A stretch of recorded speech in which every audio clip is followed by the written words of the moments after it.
नमस्कार, आप देख रहे हैं राजधानी न्यूज। मैं हूं इंदु पात्रा और स्वागत है आपका संडे स्पेशल के इस एडिशन में, जिसमें आज हम आपको सबसे पहले बताएंगे कि आपके बच्चे अगर मोबाइल, टीवी या इंटरनेट पर ज़्यादा से ज़्यादा समय बिता रहे हैं तो सावधान होने की ज़रूरत क्यों है।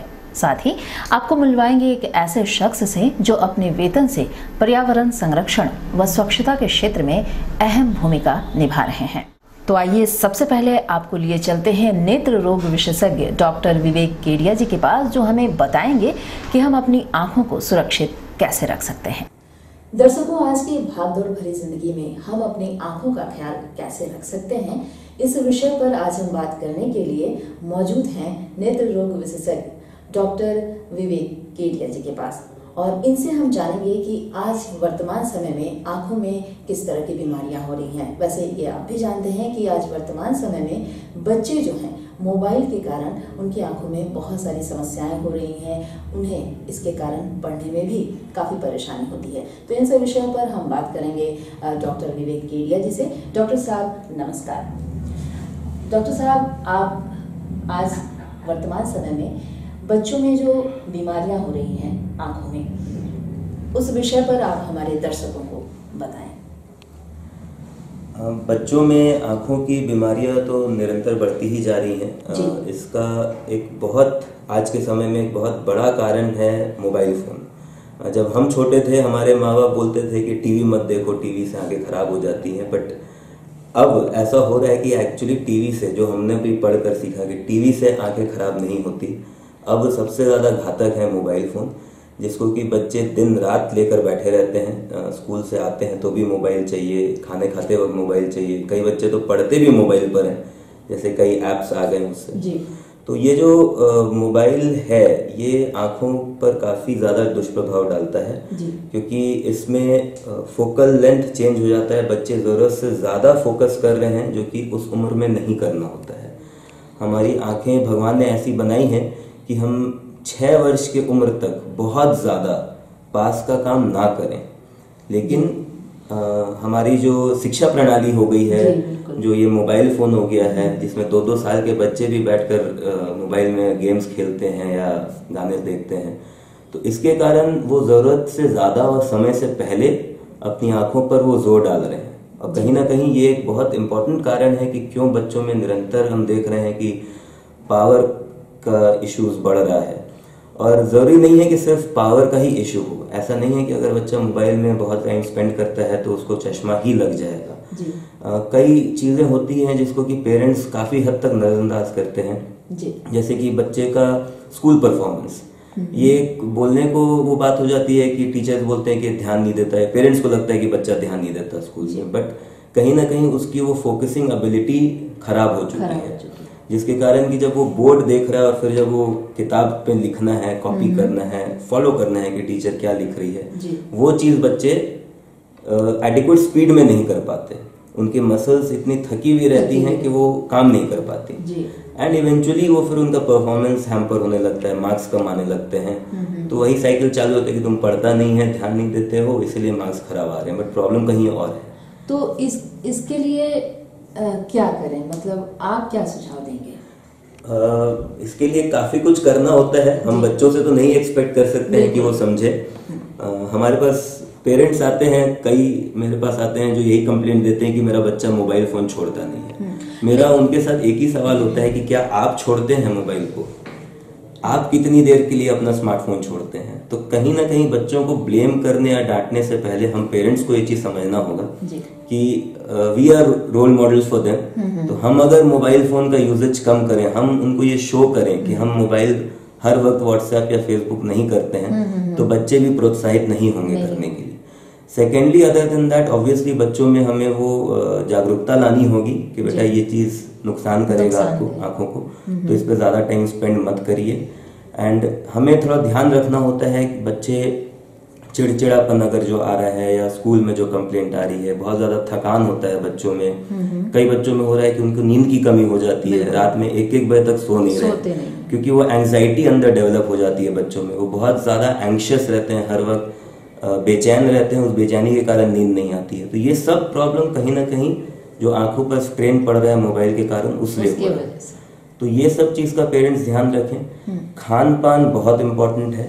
अभी थैंकफुली विंटर ऐसा सीजन होता है जिसमें खाने के लिए, आंखों के लिए एटलीस्ट बहुत अच्छी चीजें मिलती हैं। जितने भी लाल पीले फल होते हैं, सब्जियां होती हैं लाल पीले रंग की, या हरी सब्जियां भी होती हैं। गाजर, हाँ, जैसे गाजर हुआ, आपका चुकंदर हुआ, बीट रूट हुआ, ये सब तो लाल में आ जाता है। पपीता है, पीला फल हो जाता है। और सब्जी में तो कोई भी हरी सब्जी, इतने साग पत्ते अभी मिलेंगे। जो नॉनवेज खाते हैं उनके लिए फिश, अंडा, ये सब बहुत अच्छा होता है आंखों के लिए। तो ये अभी खाना चाहिए। बच्चों के खुराक में बहुत जरूरी है कि इनकी मात्रा अच्छे से रखी जाए। किसी न किसी रूप में बच्चे आते हैं, पेरेंट्स कहते हैं कि नहीं खाना चाहते हैं, कैसे उनको खिलाना है वो दायित्व तो हमारा है कि उनको कैसे खिलाएं।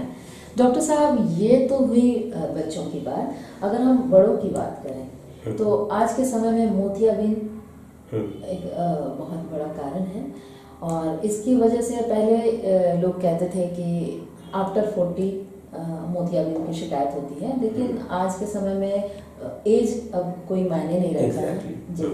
तो इस पर, इसके लिए आप हमें क्या करना चाहिए कि मोतियाबिंद की शिकायत ना हो? देखिए, मोतियाबिंद कुछ कारणों में हम उसको बोलते हैं कि ये एक बीमारी है जी। अगर किसी कारण से होती है जी। जैसे कि मान लीजिए किसी को शुगर है, हो सकता है उसको उसके कारण मोतियाबिंद हो जाए समय से पहले। बट जनरली मोतियाबिंद एक बीमारी नहीं मानी जाती। जैसे हमारा उम्र के साथ बाल पकता है, या कुछ लोगों को जवानी में बाल पकते हैं, उस तरह से आँख का लेंस भी पकता है और हम कहते हैं मोतियाबिंद हो गया। मोतियाबिंद जो चीज है वो पहले माना जाता था कि बड़ों में ही हो रहा है, बट अब हम देखते हैं कि ऐसा है नहीं। बच्चों से लेकर बुजुर्गों तक में कभी भी मोतियाबिंद हो सकता है। बच्चे के पैदाइश के 2 महीना साल भर बाद भी हम देखते हैं कभी कभार कि उनको मोतियाबिंद हो रहा है। तो वो एक बीमारी है। मोतियाबिंद का इलाज कोई भी दवा, कोई चश्मे से नहीं होता है। चश्मे से हम सर्जरी को कुछ समय के लिए टाल सकते हैं कि मोतिया शुरू हो गया है बट चश्मा का पावर बदलने से दिख सकता है, इसलिए हम सर्जरी टाल देते हैं। बट इवेंचुअली सर्जरी ही उपाय है मोतियाबिंद के ऑपरेशन। इसको कैसे पहचानते हैं, कैसे हम जानेंगे कि हम मोतियाबिंद शुरू हो गया आंखों में? मोतियाबिंद के जो कुछ लक्षण जो मरीज खुद महसूस कर सकता है वो है कि रात को गाड़ियों की लाइट पड़ने पर बहुत ज्यादा चौंधियाना आंखों का। अच्छा। जैसे कमरे में बल्ब जल रहा है तो बल्ब के चारों तरफ इंद्रधनुष जैसा कुछ दिखेगा, या लगेगा कि लाइट्स काफी फैल रहे हैं। ये इनिशियल सिम्टम्स होते हैं। जैसे जैसे मोतियाबिंद बढ़ेगा आपको फिर वो धुंधलापन आना शुरू हो जाता है, जब आपको दूर का चीज कम दिख रहा है। मोतिया और बढ़ता है तो जो पास की नजर वापस आ जाती है। जनरली 40 के बाद हमें पास का नहीं दिखता, कम दिखने लगता है, हमें पावर चाहिए होता है। बट 50-55 की उम्र में अगर मोतिया हो रहा है और पास का दिखने लग जाए तो वो एक संकेत है कि मोतिया काफी बढ़ चुका है। ये खुश होने की बात नहीं है। जो कई लोग आते हैं कि हमें अच्छा दिख रहा है पास का, बट ये खुश होने की बात नहीं है। ये बता रहा है कि मोतिया काफी बढ़ गया है, अब आपका नजर दूर से गिर के पास में आ चुका है। इसको और मत डिले करिए, फटने का रिस्क रहता है मोतिया। तो ये चीज हम लोग समझाते हैं पेशेंट्स को। और मतलब जितनी जल्दी हो सके सर्जरी ही उसका उपाय है। कुछ लोग ऐसा सोचते हैं कि दवाई डाल लेने से हमारा मोतिया गल जाएगा, बट मैं इस पे मानता नहीं हूँ और मैंने अभी तक देखा भी नहीं ऐसा होते हुए। और डॉक्टर साहब, एक लोगों में जो शंका है वो नहीं जानते हैं, कहीं ना कहीं भ्रांतियां हैं कि ग्लूकोमा क्या बीमारी है। अभी भी बहुत लोग ऐसे हैं जो डरते हैं कि ग्लूकोमा है क्या, डर जाते हैं। अगर डॉक्टर बता देते हैं कि ग्लूकोमा हो गया है आपको, तो कहीं ना कहीं वो भयभीत हो जाते हैं। ग्लूकोमा भयभीत तो देखिए कोई भी बीमारी से आदमी हो जाए, बट ग्लूकोमा एक्चुअली में एक ऐसी बीमारी है जिसके पीछे की काफ़ी ध्यान रखने की ज़रूरत होती है। ग्लूकोमा हमारे आँखों की नस की बीमारी है जिसमें समय के साथ आँखों की नस कमज़ोर होते जाती है। इसके साथ सबसे बुरी बात यह है कि जनरली ग्लूकोमा का कोई भी सिम्टम नहीं होता। मतलब मरीज़ खुद नहीं पहचान पाएगा कि मुझे ग्लूकोमा है जी। हमारे पास लोग आते हैं, हम जब चेकअप करते हैं, हम आंखों का प्रेशर नापते हैं, हम आंख का नस का जांच करके देखते हैं कि वो कंडीशन कैसा है, तभी हम लोग ग्लूकोमा को डायग्नोज कर पाते हैं। अदरवाइज ग्लूकोमा का जनरली कोई सिम्टम नहीं होता। इसका लक्षण क्या है, कैसे पहचानेंगे कि हमारे आंख में ग्लूकोमा हो? जैसे मैंने कहा कि इसका लक्षण होता नहीं है। कुछ पर्टिकुलर टाइप ऑफ ग्लूकोमास होते हैं जिनका कि थोड़ा लक्षण है कि उनको आंख में दर्द होगा शाम के समय, खासकर जब वो पढ़ रहे हैं या थोड़े कम रोशनी में है, तब उनको आंख में और सर में दर्द होगा।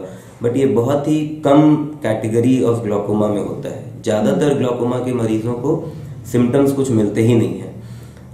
एडवांस केसेस में एक ही सिम्टम जो कुछ लोगों को पता शायद चल सके, वो ये कि जब बगल गाड़ी चला रहे होते हैं तो बगल से कोई क्रॉस कर जाता है और उन्हें पता ही नहीं चलता कि हमारे बगल से कोई निकल गया है। इनफैक्ट आज यहाँ हैं तो मेरे पास ये है।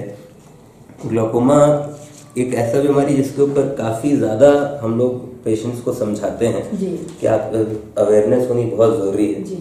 कुछ रिस्क फैक्टर्स होते हैं, जैसे एज के साथ 40 के बाद होने का ज़्यादा रिस्क है। फैमिली में अगर किसी को ग्लूकोमा है तो ज़्यादा रिस्क है। कोई भी भाई बहन में ग्लूकोमा चलता है, कभी चोट लगी हो आँख में, तब आपका रिस्क बढ़ जाता है ग्लूकोमा होने का। अगर पेशेंट शुगर पेशेंट है तो क्या उस पर ग्लूकोमा का ज़्यादा असर होता है?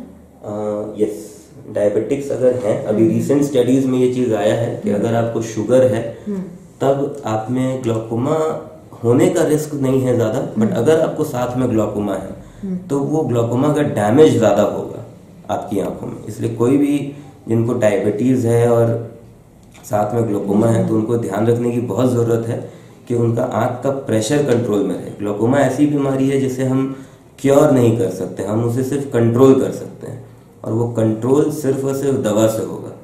और वो दवा नियमित रूप से डालनी इतनी ज़रूरी होती है कि हम लोग मरीज को ऐसे समझाते हैं कि आप भले ही एक टाइम खाना मत खाइएगा, लेकिन आपको दवाई ज़रूर डालना है, वो एक भी समय मिस नहीं होना चाहिए। तो यानी हम कह सकते हैं कि ग्लूकोमा एक ऐसी बीमारी है जो आँख के प्रेशर को बढ़ा देती है। आँख के प्रेशर बढ़ने के कारण ग्लूकोमा होता है। जी। और अब ये डॉक्टर साहब हम जानना चाहेंगे आपसे कि सर दर्द, और आज बच्चों में बड़ों में सब में सर दर्द की बीमारी है, तो क्या सर दर्द कहीं ना कहीं आंखों से संबंधित है?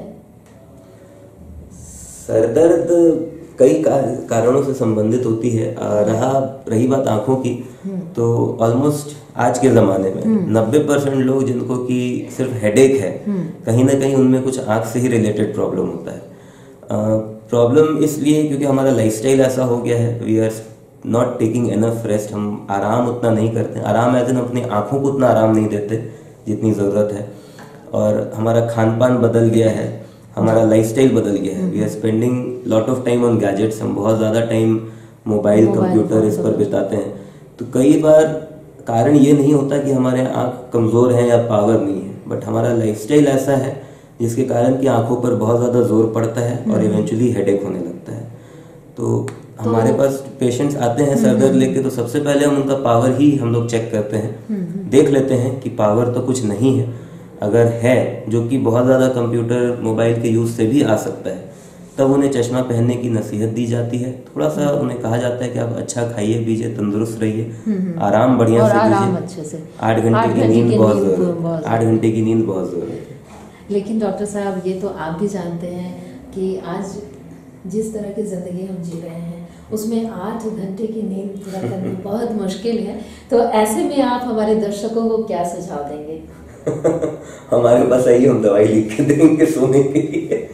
नहीं, लेकिन वो खैर मजाक की बात है, बट हमें ध्यान तो इस बात पर देना पड़ेगा। मैं खासकर बहुत ज़्यादा स्ट्रेस करता हूँ लाइफस्टाइल मॉडिफिकेशन पर, क्योंकि मैं खुद इस बात पर बिलीव नहीं करता हूँ कि हर बीमारी के लिए कोई दवाई है और उसको दे दिया जाए। ऐसा लोगों को भी ये चीज़ समझना चाहिए कि कई बीमारियां या कई तकलीफें, मैं बीमारी नहीं बोलूँगा, कई तकलीफें हम अपने ऊपर खुद लाते हैं, क्योंकि हम अपने इस शरीर के साथ बहुत ज़्यादा खिलवाड़ करते हैं। तो वो खिलवाड़ कहीं ना कहीं रुकना बहुत ज़रूरी है।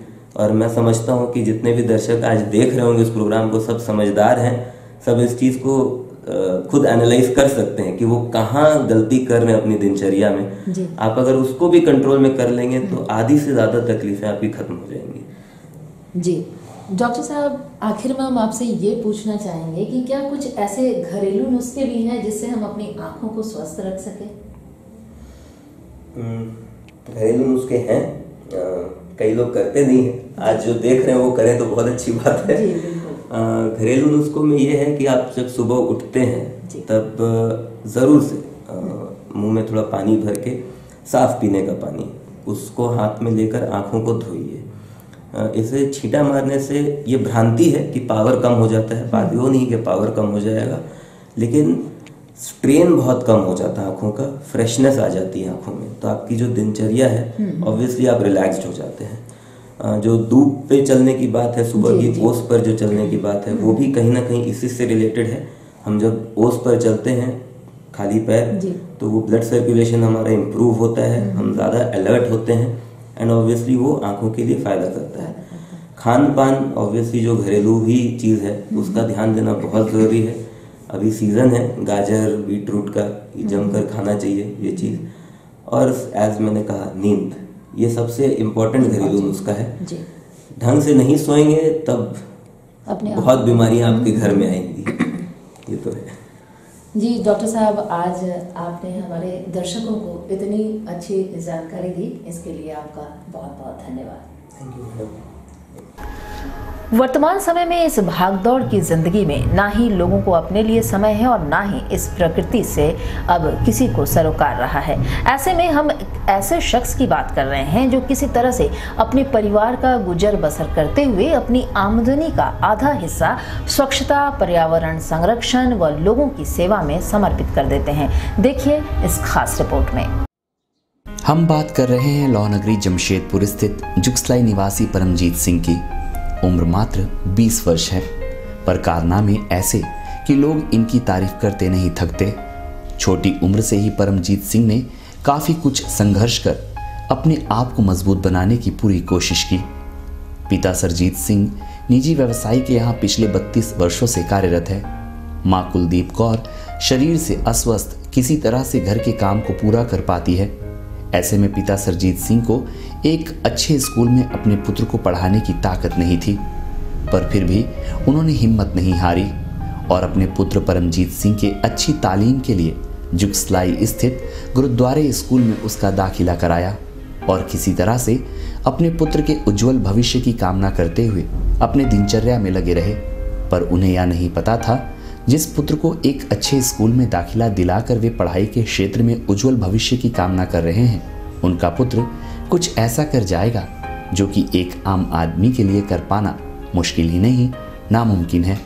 वक्त बदलता गया, घर के हालात बदलते गए और स्थिति ऐसी उत्पन्न हो गई कि परमजीत को स्कूल छोड़ना पड़ा और फिर परमजीत सिंह के संघर्षमय जीवन की शुरुआत हुई।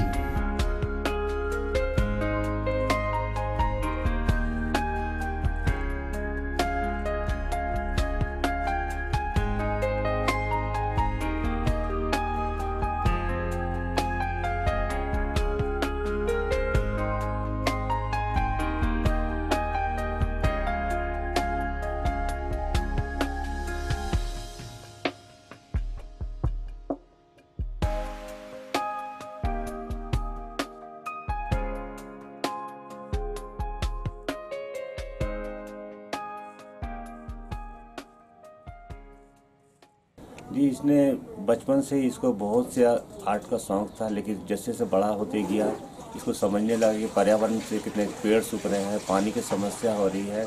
अब पंछी सब मर रहे, पंछी पर इनको बहुत लगाव था, तो इनके मन में पता नहीं क्यों ऐसी भावना आ गई कि कुछ पर्यावरण के लिए करना चाहिए और उसके विषय में इसके जुनून से सवार हो गया कि कुछ करना है।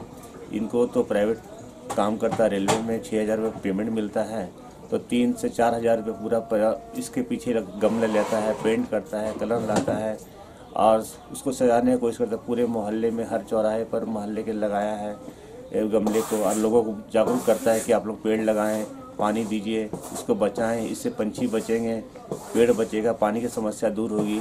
ये लोगों को जागरूक करता है। उसके बाद इसने बहुत ही सार्वजनिक जगह जैसे कि डिस्को गेस्ट हाउस या कैंसर हॉस्पिटल या बहुत से ऐसे जगहों पे इन्होंने अपना गमले और फूल लगाकर लोगों को संदेश दिया है कि आप भी इस तरह का कुछ योगदान करें पर्यावरण के लिए।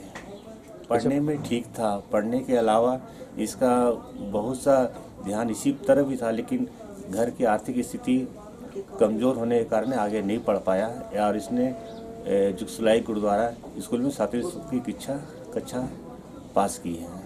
कैसा लगता है आपको, कैसा महसूस होता है कि सन्नी का ये सब कार्य को देखते हुए आप कैसा महसूस करते हैं? सन्नी के इस कार्य को देखते हुए हम तो बहुत अच्छा महसूस करते हैं और हम चाहते हैं कि जो ये कार्य कर रहा है इसका व्यर्थ न जाए, इसको कुछ आगे बढ़ता जाए, इन लोगों को संदेश पहुँचे कि ये काम जो कर रहा है मैं ठीक हूँ, और इस संदेश में चाहता हूँ सब लोगों तक पहुँचे। बस यही हमारा प्रयास है और सन्नी के द्वारा। इधर किसी तरह से 7वीं कक्षा तक जिस स्कूल में परमजीत सिंह ने पढ़ाई की, उस स्कूल की प्राचार्या से भी बहुत कुछ जानकारी हासिल हुई। प्राचार्या के साथ साथ स्कूल प्रबंधन भी परमजीत के कार्यों से काफ़ी गौरवान्वित महसूस कर रहा है। स्कूल की प्राचार्या ने बताया कि छोटे से ही परमजीत अन्य छात्रों से बिल्कुल अलग था। पढ़ाई में बहुत अच्छा नहीं पर ठीक था। परमजीत में कुछ अलग करने की चाहत शुरू से थी। प्रकृति से उसे बेहद प्यार था। हमेशा वह पढ़ाई के अलावा कुछ अलग कार्य कर लोगों को अपनी ओर आकर्षित करता था। परमजीत अपने हाथों से स्वच्छता व पर्यावरण संरक्षण से संबंधित दृश्य को कुछ ऐसे दर्शाया करता था जिसे लोग देखते ही रह जाते थे।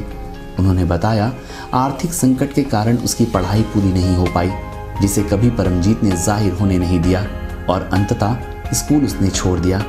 पर वर्तमान समय में स्कूल की शिक्षिकाओं के साथ साथ स्कूल प्रबंधन को भी उसके द्वारा स्वच्छता व पर्यावरण संरक्षण के लिए किए जा रहे कार्यों से काफी गर्व महसूस हो रहा है।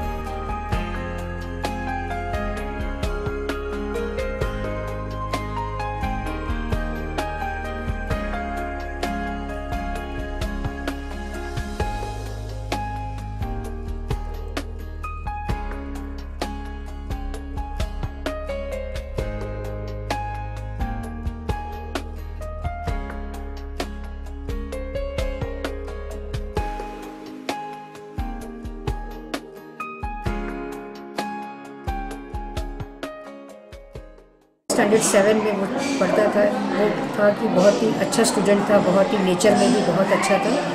और अभी जब उसने 7 में पढ़ रहे थे तो उसने पढ़ाई अधूरी छोड़ दी। कुछ आर्थिक व्यवस्था उनकी बहुत ही कमज़ोर थी, जिसके कारण वो आगे नहीं पढ़ पाया। तो उन्होंने फिर उसके बाद अपने रेलवे में थोड़ा काम पकड़ा। फिर रेलवे में काम करते करते उनकी और आगे कुछ करने की इच्छा जागी कि मैं आगे बढ़कर और कुछ करूं, तो जिसमें वो अपने स्वच्छ अभियान में आ गया वो लड़का। तो इसके बाद और उसको आगे बढ़ने की बहुत इच्छा है। स्कूल के समय में सभी बच्चों के बीच में वो अच्छा था। और अगर कहें कि वो बहुत ज़्यादा बदमाशी वैसा कुछ भी नोटोरियस तो नहीं था, बहुत ही शांत नेचर का लड़का है। पढ़ाई में थोड़ा ठीक ठाक था, बहुत ही इंटेलिजेंट भी नहीं था, जिसके कारण कुछ वीकनेस होगी, जिसके कारण वो उनको कुछ सपोर्ट नहीं मिला या कुछ भी पढ़ाई में उनको गाइड नहीं मिला घर से, या कुछ भी ऐसी आर्थिक व्यवस्था के कारण नहीं कर पाया। तो लेकिन आज वो जिस स्टेज पर है, मुझे बहुत ही खुशी है सुनकर कि परमजीत जो है आज 2019 के स्वच्छता अभियान में उनका नाम बहुत ही आगे है। मुझे बहुत खुशी है, सुनकर बहुत खुशी हुई। मैं यही प्रे करती हूँ कि गॉड हमेशा वो तरक्की करे और उसकी सफलता में हमेशा उसकी सफलता आगे, मतलब उसकी सफलता में कदम उनके हैं। एंड तरक्की इतनी करे कि मतलब अपनी कामयाबी को छू सके। वहीं जुगसलाई नगर परिषद इन दिनों परमजीत सिंह को स्वच्छता के दूत के रूप में देख रहा है, जहां परमजीत सिंह नगर परिषद के पदाधिकारियों के साथ घूम घूम कर लोगों को जागरूक करने में कोई कसर नहीं छोड़ते। कूड़े कचरों से स्वच्छता अभियान से संबंधित कई ऐसे सामान बनाकर जुगसलाई नगर परिषद को भेंट स्वरूप प्रदान करते हैं, जिसे केवल इस्तेमाल ही नहीं किया जाता बल्कि लोग परमजीत के द्वारा बनाई गई सामग्रियों से काफी आकर्षित होते हैं। वहीं जुगसलाई नगर परिषद के विशेष पदाधिकारी सुरेंद्र प्रसाद ने बताया कि परमजीत एक आम नागरिक का फर्ज जो निभा रहा है वह अपने आप में एक बहुत बड़ी बात है। उन्होंने बताया, आज जुगसलाई नगर परिषद स्वच्छता सर्वेक्षण 2019 की रेस में है। ऐसे में जुगसलाई नगर परिषद क्षेत्र निवासी परमजीत सिंह के द्वारा किए जा रहे कार्य काफी सराहनीय हैं। साथ ही उन्होंने बताया कि परमजीत केवल वृक्ष या पर्यावरण संरक्षण ही नहीं बल्कि स्वच्छता अभियान में भी बढ़ चढ़कर हिस्सा ले रहे हैं। पहले उनके कार्यों से लोग उनका मजाक उड़ाया करते थे और आज उन्होंने पूरे क्षेत्र का स्वरूप ही बदल डाला है।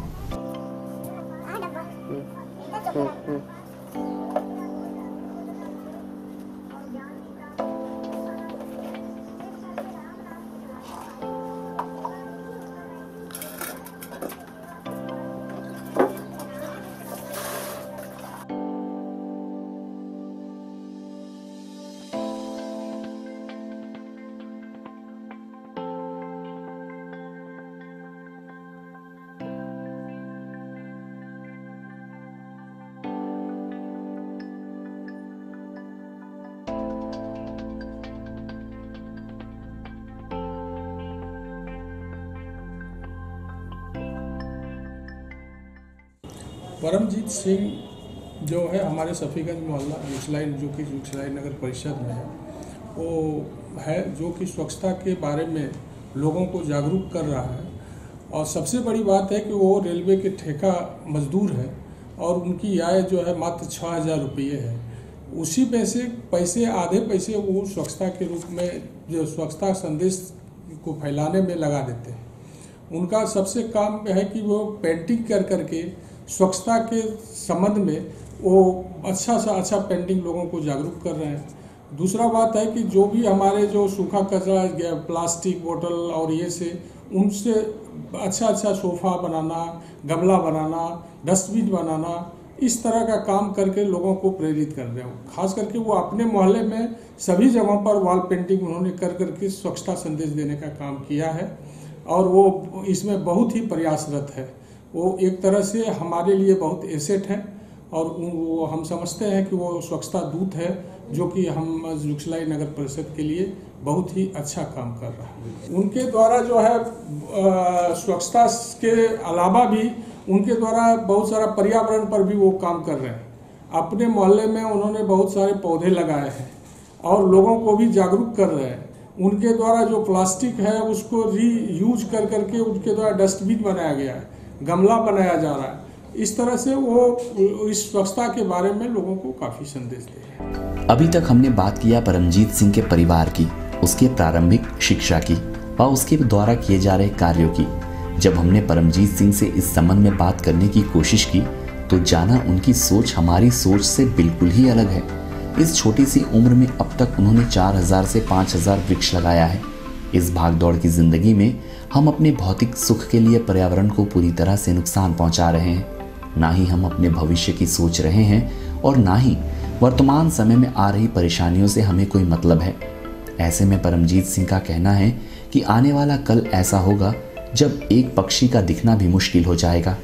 उन्होंने कहा पर्यावरण संरक्षण बहुत ज़रूरी है जिसके लिए वे ये कार्य कर रहे हैं। ठेका मजदूरी कर अपनी आमदनी का आधा से ज़्यादा हिस्सा पर्यावरण संरक्षण व स्वच्छता अभियान में लगाने वाले परमजीत सिंह अपने द्वारा किए जा रहे कार्यों से काफ़ी खुश हैं। उनकी सोच है वे जो ये कार्य कर रहे हैं लोगों को कम से कम उन्हें देखकर पेड़ पौधे से प्यार हो, यही उनका मेन उद्देश्य है। पर्यावरण संरक्षण की सोचे स्वच्छता पर ध्यान दे ताकि 100% नहीं कम से कम कुछ हद तक पर्यावरण का संरक्षण हो पाए।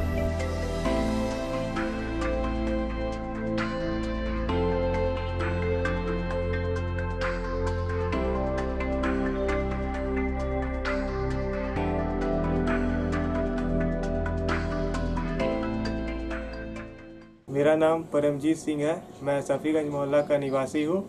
मैं टाटा नगर वाशिंगटन में काम करता हूँ। मेरी तनख्वाह है 6 से 7,000 तक। 7 क्लास पढ़ा हूँ गुरु नानक मिशन स्कूल में। मैंने थोड़े दिक्कत के कारण पढ़ाई छोड़ दी थी घर की स्थिति के कारण। मैं पर्यावरण पर ध्यान दे रहा हूँ। पेड़ जितने हो सके कट रहे उसे बचा रहा हूँ और पेड़ लगा भी रहा हूँ और संदेश भी दे रहा हूँ कि इसे ना काटे, इसे जितना हो सके लगाए। मैंने 5 से 6,000 तक पेड़ लगा चुके हैं।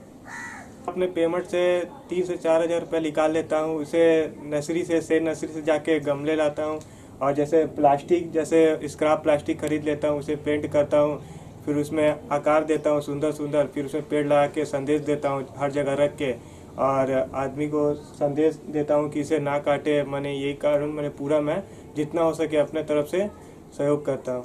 जी, मैं सुझाव पेटी भी लगाया हूँ और अभी मैं स्मार्ट डस्टबिन भी बना रहा हूँ नगर पालिका के लिए। जैसे कूड़ा आदमी लोग फेंक देते हैं तो स्मार्ट जैसे डस्टबिन दिखेगा तो आदमी लोग उसमें ज़्यादा जरूरत होगी उसमें अपने आप जाके डालेंगे। जैसे बाहर फेंक देते हैं डस्टबिन का, बाहर डस्टबिन होते हुए भी बाहर फेंक देते हैं तो उससे क्या गंदगी होता है, प्लास्टिक रहता है, गाय वो जैसे जानवर खाते हैं तो फिर जो मैंने मृत्यु जैसे हो जाते हैं, इसीलिए बहुत दिक्कत होता है। तो मैंने स्मार्ट डस्टबिन बनाया तो सब मैंने पब्लिक देखेंगे भी और जरूरत भी होगा उसमें जाके डालेंगे भी। उद्देश्य यही था कि जैसे पब्लिक को कोई अगर दिक्कत हो तो उसमें लिख के डाल सकते हैं, तो उसका फिर हम लोग जाके मैंने पूरा करेंगे जितना हो सके अपने तरफ से। वर्तमान समय में परमजीत सिंह द्वारा किए जा रहे कार्य अपने आप में सराहनीय व आश्चर्यचकित है। ऐसे में अब जरूरत है हम सभी को जागरूक होने की, ताकि हम भी पर्यावरण संरक्षण के लिए परमजीत सिंह जैसे युवा के साथ कंधे से कंधा मिलाकर चल सके। राजधानी न्यूज़ के लिए प्रवीण सेठी, जमशेदपुर।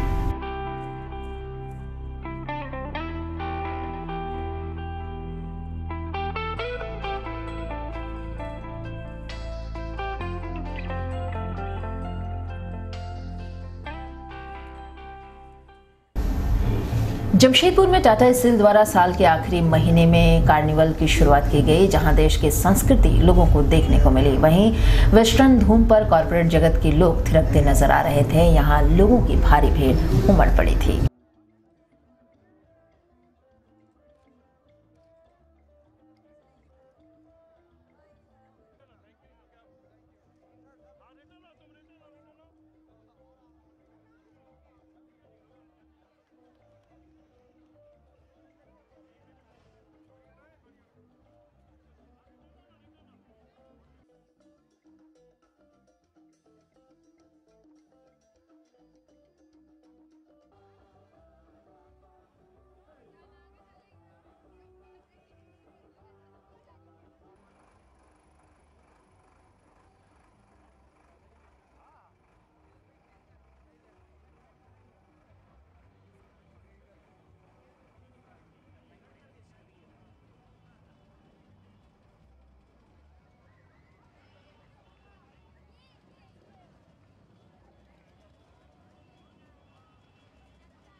तो आज के संडे स्पेशल एडिशन में इतना ही। अगले हफ्ते हम फिर हाजिर होंगे कुछ और रोचक जानकारियों के साथ। नमस्कार।